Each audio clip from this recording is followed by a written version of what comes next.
Halo, selamat pagi, siang, sore, dan malam semuanya. Perkenalkan nama saya Henry dengan nomor pokok mahasiswa 2007-10781. Halo, nama saya Daniel Abel Asriel dengan NPM 2007-10774. Perkenalkan, nama saya Benedetta Felicia Astrid, NPM 2007-10568. Halo teman-teman, nama saya Bagas Lufianto dengan NPM 200710787. Kami dari kelompok 3 akan mempresentasikan hasil kerja kelompok kami mengenai agent kecerdasan buatan. Tapi sebelum itu akan aku jelaskan secara singkat apa itu agent kecerdasan buatan.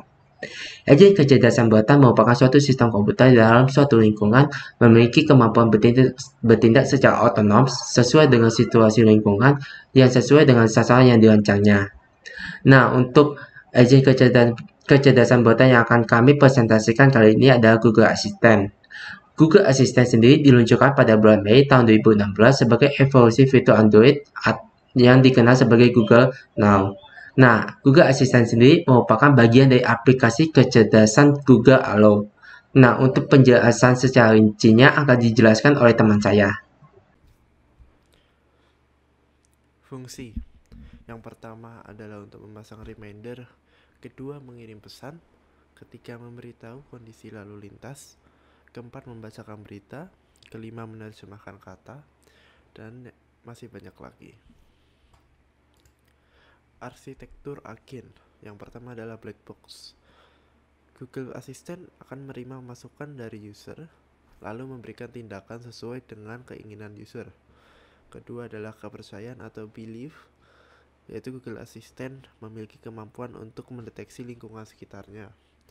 Ketiga adalah keinginan atau desire. Google Assistant akan bertindak secara jelas sesuai dengan tujuan user. Keempat adalah kehendak atau intention. Google Assistant akan mengirimkan informasi atau tindakan agar mencapai tujuan user. Yang pertama adalah percep. Google Assistant akan menanggapi perkataan user melewati sensor suara. Jadi, apa yang akan user katakan akan ditangkap oleh agen ini. Yang kedua ada action. Setelah Google Assistant menanggapi suara user, agen ini akan memberikan tindakan terhadap suara user yang telah ia proses oleh programnya. Yang ketiga ada goal. Setelah Google Assistant memberikan tindakan, tujuan agen ini adalah untuk memberikan hasil yang user minta. Yang keempat ada environment. Google Assistant sendiri digunakan untuk ditempatkan pada ruang untuk produktivitas, seperti ruang bekerja. Yang pertama ada performance measure. Tujuan pembuatan Google Assistant ini sendiri adalah mempermudah penggunaan teknologi modern yang akan semakin maju nantinya. Contohnya saja, agen ini sudah dapat diaktifasi melewati sensor suara. Yang kedua adalah environment. Untuk kegunaannya, agen ini dapat digunakan untuk seluruh orang. Yang ketiga ada actuators. Untuk aksesnya sendiri, agen ini tentunya ada dalam perangkat yang support dengan Google Assistant itu. Yang keempat ada sensor. Untuk cara pengaktifasiannya, agen ini sudah menggunakan sensor suara untuk menjalankan perintah user. Jenis-jenis lingkungan. Yang pertama ada fully observable.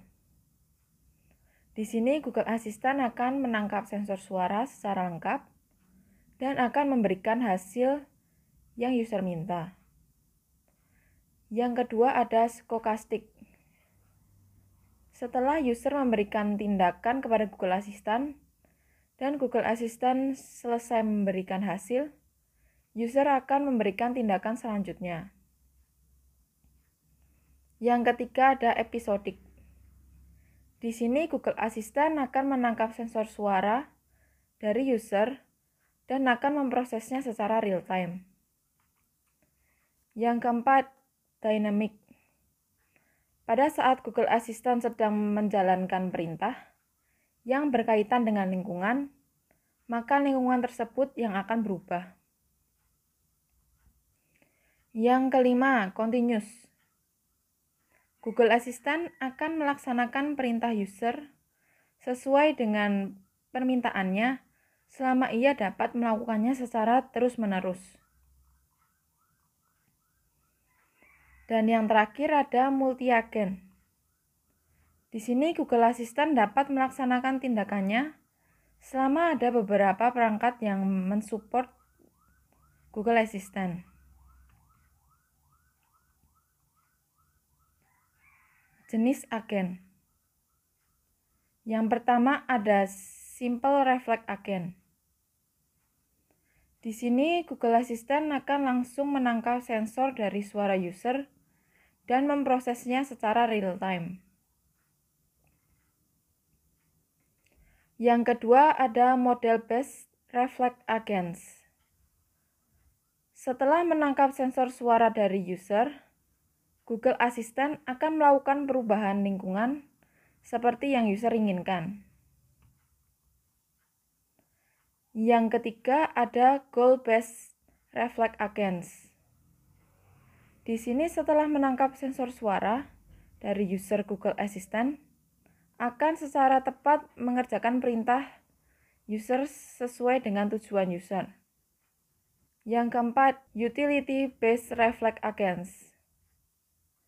Di sini Google Assistant akan langsung menangkap sensor dari suara user dan memprosesnya sesuai keinginan user guna untuk menambahkan produktivitas user atau mood user. Dan yang terakhir adalah Learning Agents. Di sini Google Assistant akan berkembang seiring perkembangan zaman. Oleh karena itu, Google Assistant dapat melakukan peningkatan pengetahuan, peningkatan tindakan, serta peningkatan kemampuan agen sesuai dengan yang user inginkan. Sekian presentasi dari kelompok kami. Bila ada kesalahan, kami mohon minta maaf. Terima kasih.